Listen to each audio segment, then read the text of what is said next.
Ininspeksyon ni DPWH Secretary Vince Dizon ang drainage system project sa kahabaan ng Araneta Avenue sa Quezon City ngayong araw na inaasahang matatapos sa huling bahagi ng Pebrero. Si Bernard Ferrer sa sentro ng balita.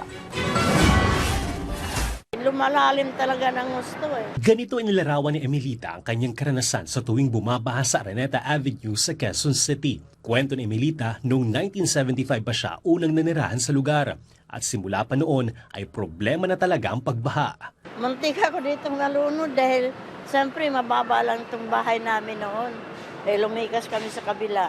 Kaya umaasa siya na sa tulong ng flood control project ng pamahalaan ay tuloy nang maiiwasan ang matagal ng pagbaha sa Araneta Avenue, isang kalbaryo sa kanilang buhay at kabuhayan. Kanina ininspeksyonan ni DPWH Secretary Vince Dizon ang flood control project sa kabaan ng Araneta Avenue sa Quezon City. Umaasa ang kalihim na malaking ginhawa may bibigay ng proyekto sa mga residente, kabilang na si Emilita at mga motorista sa lugar. Kabilang sa mga unang tinutukan ni Secretary Dizon ang pagpapalawak at pagbabago ng drainage, partikular sa bahaging bago umabot sa E. Rodriguez Avenue. Inaasang matatapos ang proyekto sa huling linggo ng Pebrero 2026. Kasunod nito, sisimulan din sa Pebrero ang improvement ng drainage papasok sa E. Rodriguez Avenue patungo sa San Juan River na inaasang matatapos sa Mayo 2026. Lahat to under sa Oplan Kontrabaha ni PBBM. So, tinitake advantage natin yung hindi umuulan. Kailangan lahat to talagang itotodo natin bago mag-June.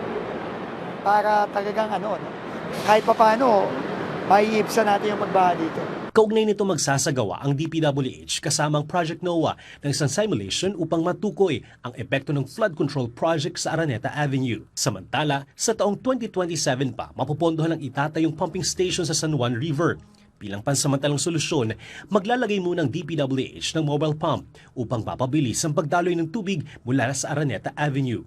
Tuloy-tuloy din ang sinasagawang dredging upang mapalalim ang ilog at mapabuti ang daluyan ng tubig. Makikipagpulong din si Secretary Dizon kay Quezon City Mayor Joy Belmonte para sa pagpaplanong pag-aalis ng illegal structure sa Matalahid Creek. Kailangan nagkukumahog tayong lahat, nagmamadali tayo ngayon kasi matatapos na yung January, February na. Tapos, magtatapugan na naman. Nagsagawa naman ang Metropolitan Manila Development Authority MMDA ng clearing operations sa Calabing Coho River sa Barangay Malanday, Valenzuela City. Tinutukan ng aktibidad ang pag-aalis ng naipong basura at putik para mapabuting daluyan ng tubig at maiwasan ang pagbaha sa mga kalapit na komunidad. Bernard Ferrer para sa Pambansang TV sa Bagong Pilipinas.